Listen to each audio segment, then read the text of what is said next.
ವೀಕ್ಷಕರಿಗೆ ನಮಸ್ಕಾರ. ರುಚಿ ನೋಡಿ ಚಾನಲ್ಗೆ ಸ್ವಾಗತ. ಈ ದಿನ ನಾನು ನುಗ್ಗೆಕಾಯಿ ಫ್ರೈ ಅಥವಾ ಗೊಜ್ಜು ಮಾಡಿ ತೋರಿಸ್ತಾ ಇದ್ದೀನಿ.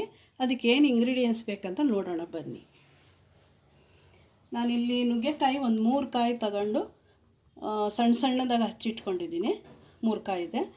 ದೊಡ್ಡದು ಒಂದು ಆನಿಯನ್ ಸಣ್ಣಗೆ ಹಚ್ಚಿಟ್ಕೊಂಡಿದ್ದೀನಿ. ಒಂದು ಗಡ್ಡೆ ಬೆಳ್ಳುಳ್ಳಿ ಸಿಪ್ಪೆ ಬಿಡಿಸಿ ಜಜ್ಜಿಟ್ಕೊಂಡಿದ್ದೀನಿ. 1-2 ಟೊಮೊಟೊ ಸಣ್ಣಗೆ ಹಚ್ಚಿಟ್ಕೊಂಡಿದ್ದೀನಿ. ಒಗ್ಗರಣೆಗೆ ಸಾಸಿವೆ, ಆಮೇಲೆ ಸಾಂಬಾರು ಪುಡಿ, ಉಪ್ಪು, ಅರಿಶಿಣ ಇಷ್ಟು ಬೇಕಾಗುತ್ತೆ. ಈಗ ಒಗ್ಗರಣೆಗೆ ಎಣ್ಣೆ ಹಾಕ್ತಾಯಿದ್ದೀನಿ. ಈಗ ಎಣ್ಣೆ ಹಾಕ್ತಾಯಿದ್ದೀನಿ. 3-4 ಸ್ಪೂನ್ ಎಣ್ಣೆ ಹಾಕಿದ್ದೀನಿ. ಇದಕ್ಕೆ ಸ್ವಲ್ಪ ಎಣ್ಣೆ ಜಾಸ್ತಿ ಇದ್ದರೆ ಚೆನ್ನಾಗಿರುತ್ತೆ. ಒಗ್ಗರಣೆಗೆ ತಕ್ಕಷ್ಟು ಸಾಸಿವೆ ಹಾಕಿದ್ದೀನಿ.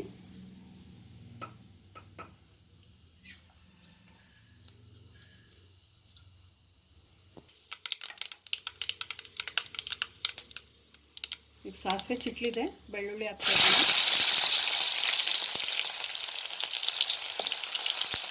ಸ್ವಲ್ಪ ಕೆಂಪಗಾಗಲಿ ಇದು. ಈರುಳ್ಳಿ ಹಾಕ್ತಾಯಿದ್ದೀನಿ.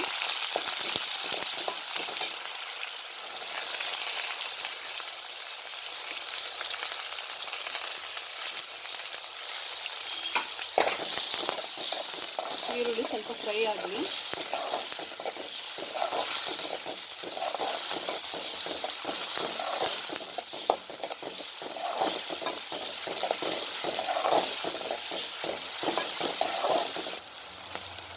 ಇವಾಗ ಈರುಳ್ಳಿ ಸ್ವಲ್ಪ ಕೆಂಪಗಾಗಿದೆ. ಟೊಮೊಟೊ ಹಾಕ್ಕೊಂಬಿಡೋಣ.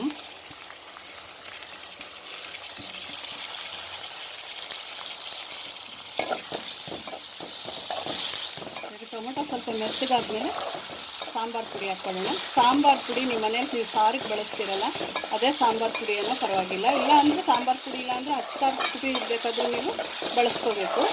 ಅಚ್ಕಾರದ ಪುಡಿ ಬಳಸ್ತಾರೆ 1 ಸ್ಪೂನ್ ಧನಿಯಾ ಪುಡಿ ಹಾಕ್ಕೊಳ್ಳಿ.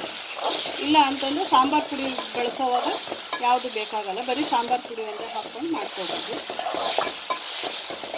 ಇದು ಈರುಳ್ಳಿ ಟೊಮೊಟೊ ಎಲ್ಲ ಸ್ವಲ್ಪ ಜಾಸ್ತಿ ಹಾಕಿ ಕರಿ ಜಾಸ್ತಿ ಮಾಡಿಕೊಂಡ್ರೆ ಬರೀ ಅನ್ನ ಮಾಡಿಕೊಂಡು ಬಿಸಿ ಅನ್ನಕ್ಕೂ ತುಂಬ ಚೆನ್ನಾಗಿರುತ್ತೆ. ಕಲ್ಸ್ಕೊಂಡು ತಿಂದರೆ ಚಪಾತಿಗೆ ಚೆನ್ನಾಗಿರುತ್ತೆ.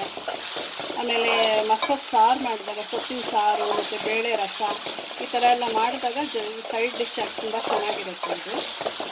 ಈಗ ನುಗ್ಗೆಕಾಯಿ ಸೀಸನ್ ಬರ್ತಾ ಇದೆ. ಬರೀ ಸಾಂಬಾರೊಂದೇ ಮಾಡೋ ಬದಲು ಈ ಥರ ಕರಿನೂ ಮಾಡ್ಕೊಂಡು ತಿನ್ಬೋದು.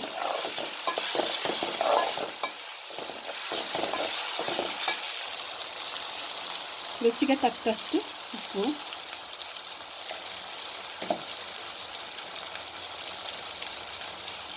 ಒಂದು ಚಿಟಿಕೆ ಅರಿಶಿನ,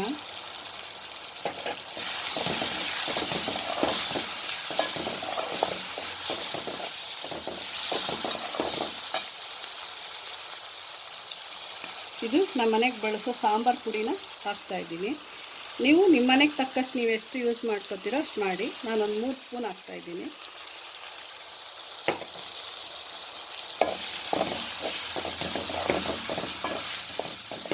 ಇದೆಲ್ಲ ಸ್ವಲ್ಪ ಮೆತ್ತಗಾಗಬೇಕು, ಆವಾಗ ನುಗ್ಗೆಕಾಯಿ ಹಾಕೋಣ.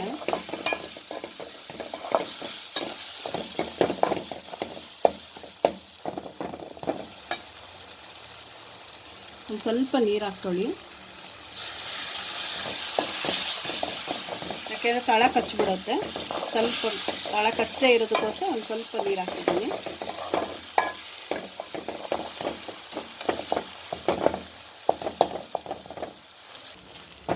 ಇವಾಗ ಇದು ಗ್ರೇವಿ ಥರ ಆಗಿದೆ. ಈಗ ನುಗ್ಗೆಕಾಯಿ ಕಟ್ ಮಾಡಿ ಕಟ್ ಮಾಡಿ ಇಟ್ಕೊಂಡಿರೋದು ಅಂದರೆ ನಾನು ಇಷ್ಟು ಸಣ್ಣ ಮಾಡ್ಕೊಂಡಿದ್ದೀನಿ. ಈ ಥರ ಇದ್ದರೆ ಚೆನ್ನಾಗಿರುತ್ತೆ. ನಿಮ್ಗೆ ಬೇಕಂದ್ರೆ ಸ್ವಲ್ಪ ಉದ್ದ ಬೇಕಾದರೂ ಹಾಕ್ಕೋಬೋದು. ಈಗ ಹಾಕ್ಕೋತಾ ಇದ್ದೀನಿ ನಾನು.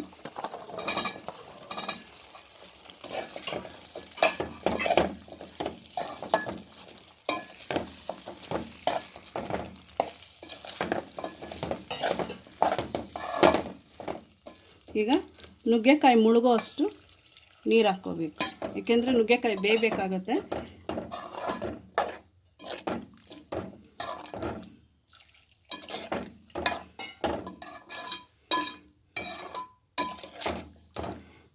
ನೋಡಿ ಇಷ್ಟು ನೀರಾಗಿ ಮಾಡ್ಕೊಂಡು ಇಷ್ಟಿದ್ರೆ ನುಗ್ಗೆಕಾಯಿ ಎಲ್ಲ ಬೇಯೋ ಅಷ್ಟೊತ್ತಿಗೆ ಅದು ಗ್ರೇವಿ ಥರ ಗಟ್ಟಿಯಾಗಿ ಬರುತ್ತೆ. ಉಪ್ಪು ಖಾರ ಈ ಹಂತದಲ್ಲಿ ನೀವು ಒಂದ್ಸರಿ ಟೇಸ್ಟ್ ನೋಡಿ. ನಿಮ್ಗೇನ ಬೇಕು ಅನಿಸಿದ್ರೆ ಉಪ್ಪು ಖಾರ ನೀವು ಆ್ಯಡ್ ಮಾಡ್ಕೋಬೋದು. ಬೆಲ್ಲ ತಿಂತೀವಿ ಅನ್ನೋರು, ಸಿಹಿ ತಿಂತೀವಿ ಅನ್ನೋರು ಒಂದು ಚಿಟಿಕೆ ಬೆಲ್ಲ ಕೂಡ ಹಾಕ್ಕೋಬೋದು, ಟೇಸ್ಟಿಯಾಗಿರುತ್ತೆ. ನೋಡಿ ವೀಕ್ಷಕರೇ, 15ರಿಂದ 20 ನಿಮಿಷದವರೆಗೂ ನಾನು ಇದು ಬೇಯಿಸಿದ್ದೀನಿ. ಇಷ್ಟು ಗ್ರೇವಿ ಥರ ಇದೆ ಇದು. ಈ ಥರ ಇದ್ದರೆ ನಿಮಗೆ ಅನ್ನಕ್ಕೆ, ಬಿಸಿ ಅನ್ನಕ್ಕೆ ಕಲಿಸ್ಕೊಂಡು ತಿನ್ಬೋದು, ಚಪಾತಿಗೆ, ರೊಟ್ಟಿಗೆಲ್ಲ ಚೆನ್ನಾಗಿರುತ್ತೆ. ಬೇಡ ಅಂತಂದರೆ ಇನ್ನೂ ಒಂದು 5 ನಿಮಿಷ ನೀವು ಬೇಯಿಸ್ಕೊಂಡ್ರೆ, ಇನ್ನು ಸ್ವಲ್ಪ ಫ್ರೈ ಮಾಡಿದ್ರೆ ಗಟ್ಟಿಯಾಗಿ ಪಲ್ಯದ ಥರ ಬರುತ್ತೆ. ನಿಮ್ಗೆ ಯಾವ ರೀತಿ ಬೇಕಾದರೂ ಮಾಡ್ಕೋಬೋದು. ಈಗ ಬೆಂದಿದೆ, ಸ್ಟವ್ ಆಫ್ ಮಾಡ್ತಾಯಿದ್ದೀನಿ ನಾನು. ನೋಡಿದ್ರಲ್ಲ ವೀಕ್ಷಕರೇ, ನುಗ್ಗೆಕಾಯಿ ಫ್ರೈ ಮಾಡೋದು ಹೇಗೆ ಅಂತ. ನಿಮಗೆ ಈ ರೆಸಿಪಿ ಇಷ್ಟವಾದಲ್ಲಿ ನಮ್ಮ ರುಚಿ ನೋಡಿ ಚಾನಲ್ಗೆ ಸಬ್ಸ್ಕ್ರೈಬ್ ಮಾಡ್ಕೊಳ್ಳಿ. ಧನ್ಯವಾದಗಳು.